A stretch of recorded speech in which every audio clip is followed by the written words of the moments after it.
தியானம்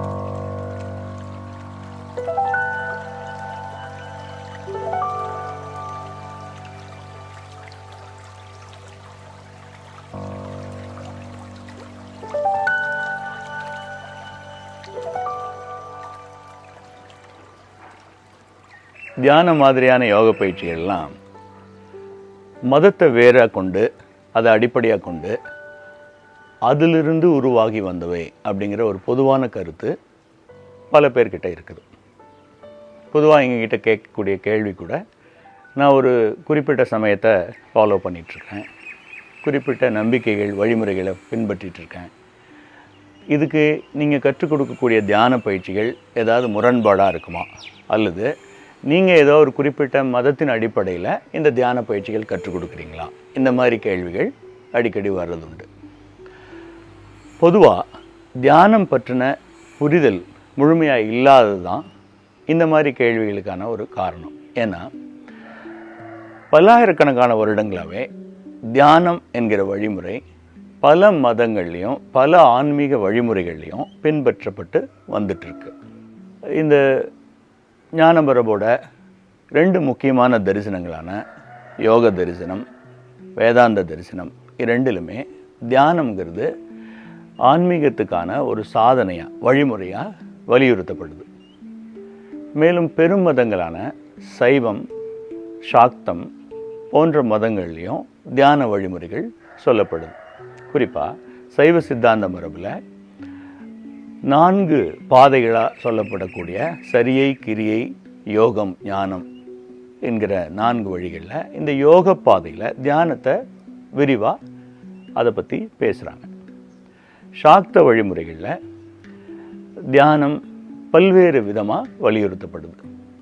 அவைதீக மதமான பௌத்த மதத்திலையும் சரி, சமண மதத்திலையும் சரி, தியானம்ங்கிறது மிக முக்கியமான ஒரு அம்சமாக இருக்குது.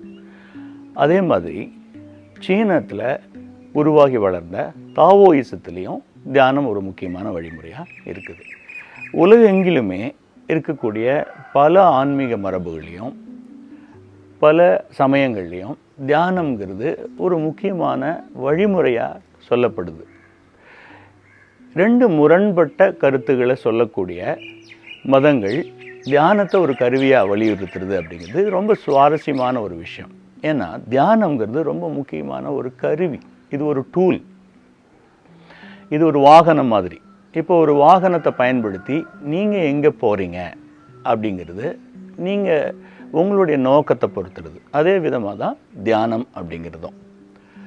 இப்போது தியானத்தை பற்றி தெரிஞ்சுக்கணுன்னா, இதை பற்றி ஆழமாக புரிஞ்சுக்கணுன்னா, தியானம்னா என்ன, தியானத்தினுடைய ஆரிஜின் எங்கிருந்து வருது, அதனுடைய வழிமுறைகள், அது எத்தனை விதமான வகைகள் இருக்குது, இந்த தியானம் இங்கே கற்றுக் கொடுக்கப்படக்கூடிய தியானம் எந்த வழிமுறை பின்பற்றி செயல்படுத்தப்படுது, இதை பற்றி கொஞ்சம் சுருக்கமாக பார்க்கலாம்.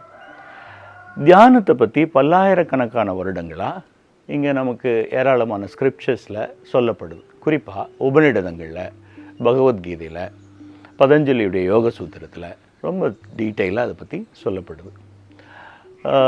3000 வருடங்களுக்கு முன்னாடி இருந்து தியானத்துக்கான வழிமுறைகள் உபநிடதங்களில் சொல்லப்பட்டிருக்குது.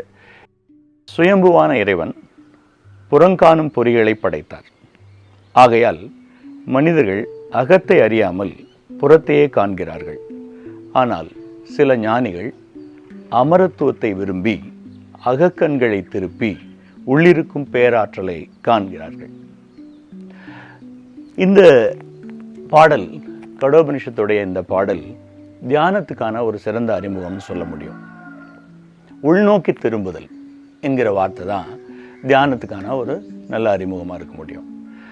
இப்போது நம்ம வாழ்க்கையில் நமக்கு கொடுக்கப்பட்டிருக்கிற இந்த 5 கருவிகள், மெய், வாய், கண், மூக்கு, செவின்னு சொல்லக்கூடிய இந்த 5 அறிதல் கருவிகளும் புறத்தை உணர்றதுக்கு, அதாவது எக்ஸ்டர்னல் சுச்சுவேஷனை, வெளி சூழ்நிலையில் இருக்கிற தகவல்களை உணர்றதுக்கு ஒரு கருவியாக இருக்குது. ஆனால் அது உள்நோக்கிய கருவிகளாக இல்லை. ஆனால் நம்மளுடைய அனுபவங்கிறது, இன்ப துன்ப நுகர்ச்சி அப்படிங்கிறதும் உள்ள அனுபவங்களும் அப்படிங்கிறது நமக்கு உள்ளதான் உணர்றமே தவிர வெளியில் இல்லை, புறத்தில் இல்லை. வெளியில் சில நிகழ்வுகள்னால உள்ள ஒரு அனுபவம் தூண்டுதலாக இருக்கலாம். வெளியில் இருக்கிற விஷயங்கள் தூண்டலாம், அல்லது வெளியில் இல்லாமல் மனத்திலேயே இந்த தூண்டுதல் கூட நடக்கலாம். ஆனால் அனுபவம் அப்படிங்கிறது எப்பவுமே உள்ளதான் நிகழுது. எப்போது நம்மளுடைய கவனம்ங்கிறது இந்த 5 புலன்களில் வெளிநோக்கி இருக்கக்கூடிய 5 புலன்கள்லேருந்து திருப்பி நம்ம அகம் நோக்கி திரும்புகிறோமோ இப்போ தான் தியானம்ங்கிறது தொடங்குறதுன்னு சொல்ல முடியும். இப்போது தியானம்ங்கிறது எப்படி செய்கிறது, அல்லது இது வழிமுறை என்ன, இது அடிப்படை புரிஞ்சுக்கணும் அப்படின்னா, பதஞ்சலியுடைய யோக சூத்திரத்தை ஒரு சிறந்த நூல், அதாவது தியானத்துக்கான ஒரு மிகச்சிறந்த பாடத்திட்டம் கொண்ட ஒரு ப்ரிசைஸான ஒரு துல்லியமான பாடத்திட்டம் கொண்ட ஒரு நூல்னு சொல்லலாம்.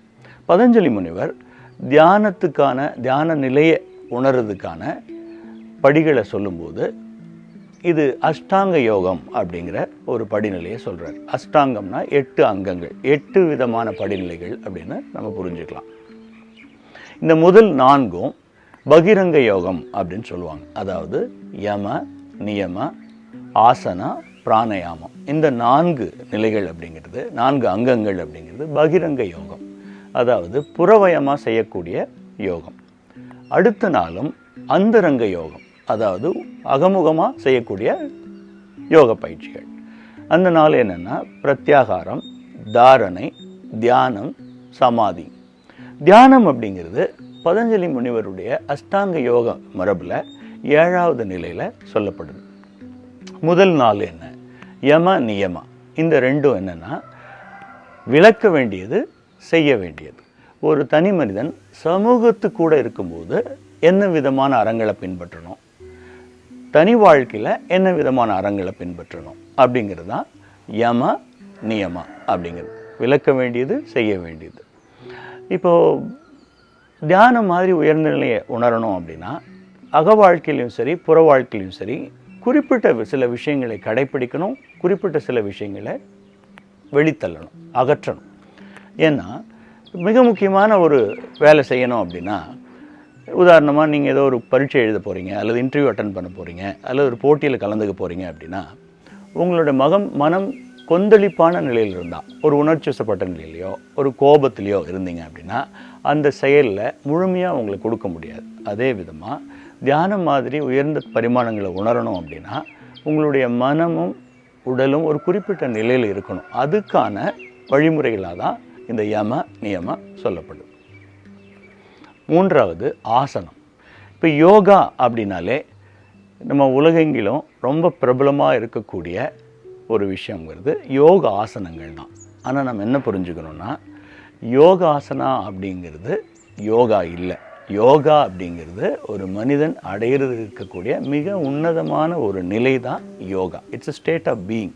இது ஒரு பயிற்சி இல்லை. யோகாசனங்கள் அப்படிங்கிறது உடலை ஒரு கருவியாக பயன்படுத்தி உள்ளத்தை உயர்ந்த நிலைக்கு கொண்டு போகிறதுக்கு தயார்படுத்தக்கூடிய பயிற்சி நிலைகள். பதஞ்சலி முனிவர் ஆசனத்தை பற்றி சொல்லும்போது ஒரே ஒரு வரையறை தான் சொல்கிறார்.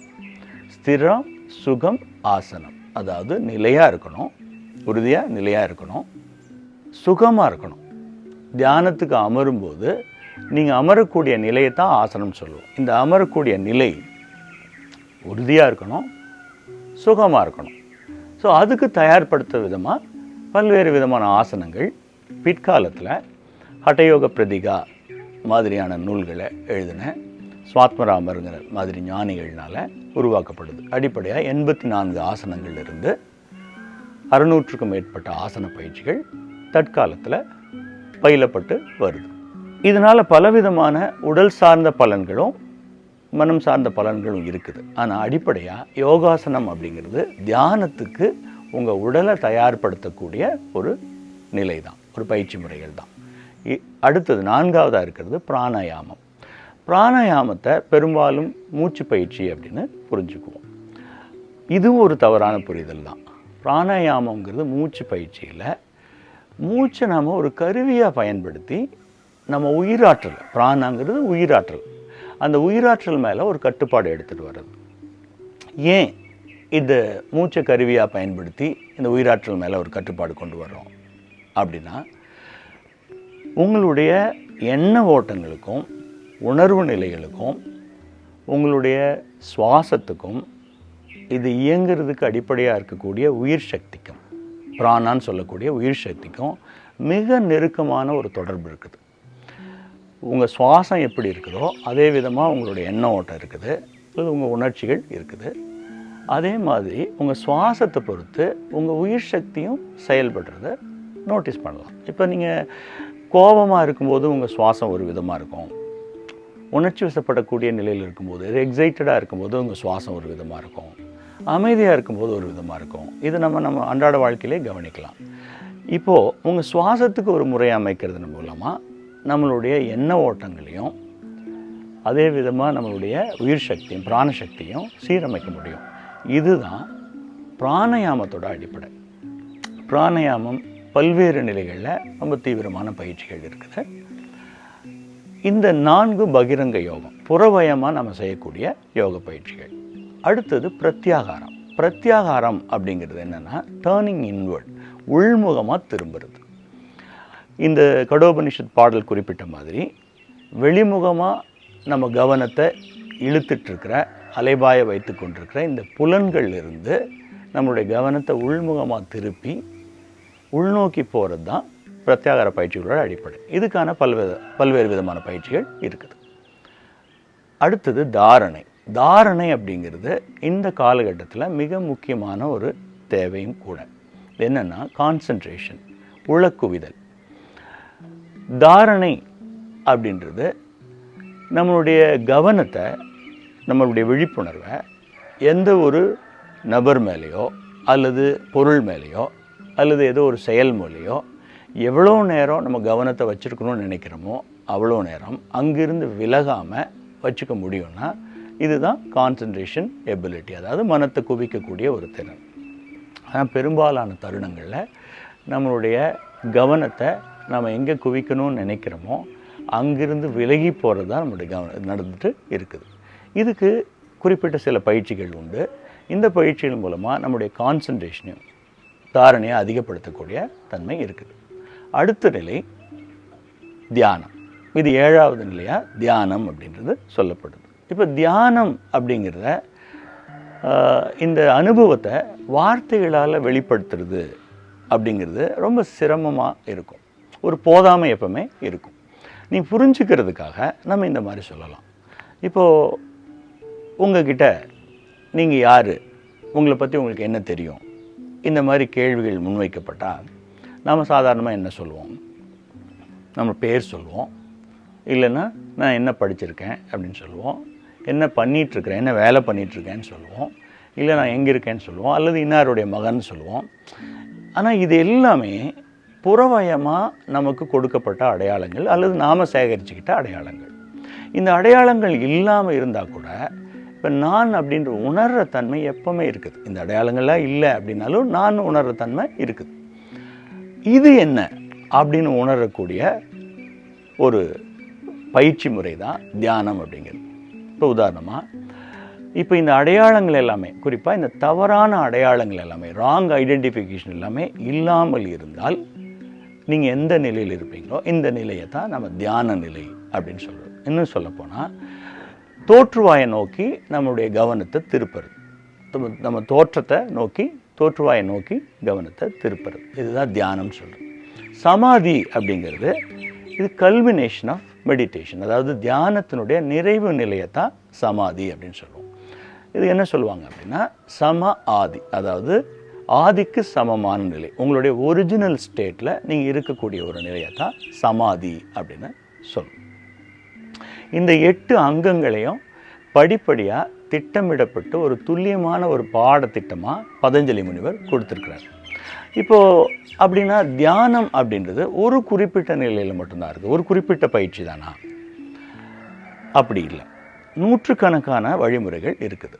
இன்னும் சொல்லப்போனால் காஷ்மீர சைவத்தில் மிக முக்கியமான ஒரு நூலாக கருதப்படக்கூடிய விஞ்ஞான பைரவ தந்திரா அப்படிங்கிற ஒரு நூலில் 112 விதமான தியான வழிமுறைகள் சொல்லப்படுது.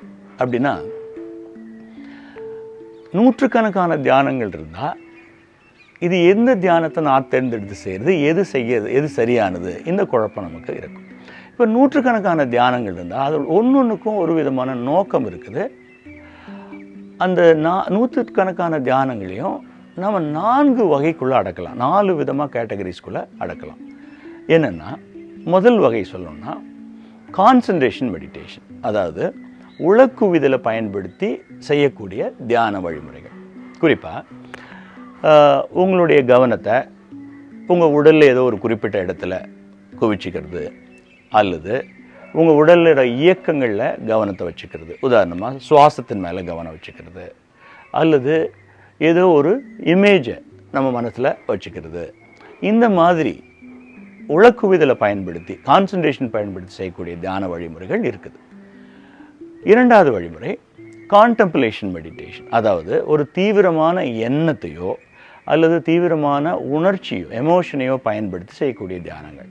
உதாரணமாக விஷுவலைசேஷன் மெடிடேஷன் ரொம்ப பிரபலமாக இருக்கக்கூடிய பல தியான வழிமுறைகள் இருக்குது. அதாவது மனத்தினுடைய கற்பனை சக்தியை பயன்படுத்தி உள்ளார்ந்த ஆற்றலை வெளிக்கொண்டு வந்து நம்ம வாழ்க்கையில் என்ன வேணுமோ அது உருவாக்கிக்கிறதுக்கான ஒரு மேனிஃபெஸ்ட் பண்ணிக்கிறதுக்கான ஒரு தியான வழிமுறைகள் இருக்குது. மனத்தினுடைய ஆற்றலை வெளிக்கொண்டு வந்து அது செய்யறதுக்கான தியான வழிமுறைகள் இருக்குது. இந்த வழிமுறைகளில் ஏதோ ஒரு குறிப்பிட்ட தீவிரமான எண்ணத்தை உருவாக்கி அதை பயன்படுத்தி நம்ம செய்யக்கூடிய தியானங்கள் இருக்குது. ரெண்டாவது பாவம் அப்படின்னு சொல்லக்கூடிய உணர்வுகள், எமோஷன்ஸ், தீவிரமான எமோஷன்ஸை இன்வோக் பண்ணி அதன் மூலமாக ஒரு சிறந்த தியான நிலை அடையிறதுக்கான வழிமுறைகள் இருக்குது. குறிப்பாக சொல்லணும்னா கிராட்டிடியூட் மெடிடேஷன், நன்றி உணர்வு பயன்படுத்தி செய்யக்கூடிய தியானங்கள். அன்பு அப்படிங்கிற உணர்வை தீவிரமாக மேலோங்க வச்சு அதன் மூலமாக நம்மளுடைய உள்ளத்தை சீரமைக்கிறது, ஒரு குறிப்பிட்ட விதமாக நம்மளுடைய உணர்வுகளை சீரமைக்கிறதான தியான வழிமுறைகள் இருக்குது. மூன்றாவது வகை என்னென்னா அப்சர்வேஷன் மெடிடேஷன், அதாவது நம்ம மனத்தில் நடக்கக்கூடிய நிகழ்வுகள் அல்லது உடலில் நடக்கக்கூடிய இயக்கங்களை விலகி நின்று ஒரு சாட்சி பாவமாக கவனிக்கிறது. இப்போது ரொம்ப முக்கியமான பிரபலமான தியானம் சொல்லணும்னா எண்ணங்களை கவனிக்கிறது.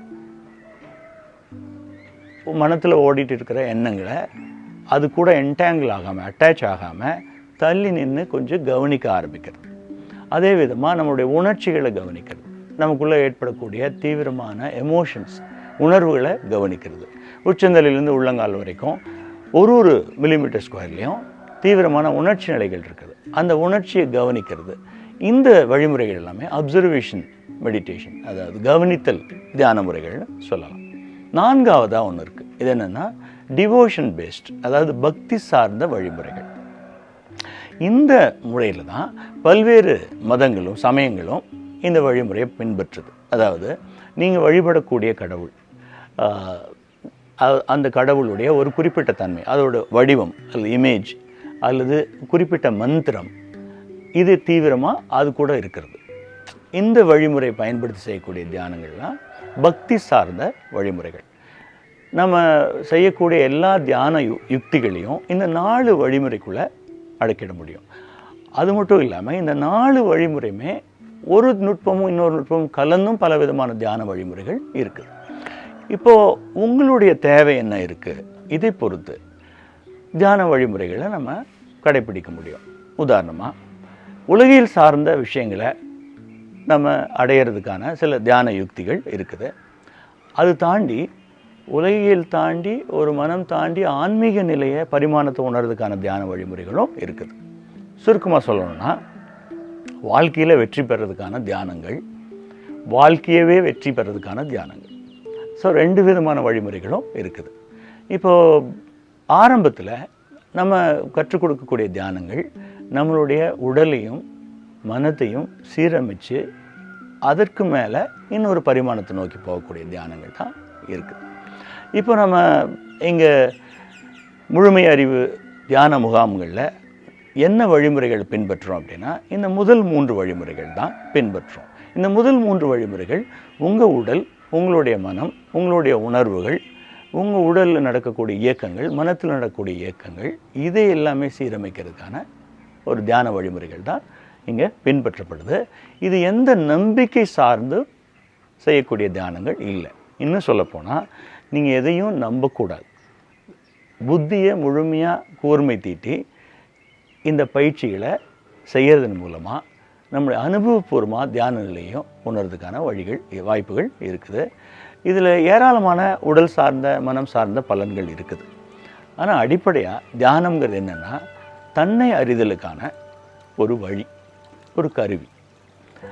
நமக்குள் இருக்கக்கூடிய ஒரு அற்புதமான பரிமாணத்தை திறக்கிறதுக்கான ஒரு வாயில் கதவு தான் தியானம் அப்படின்றது.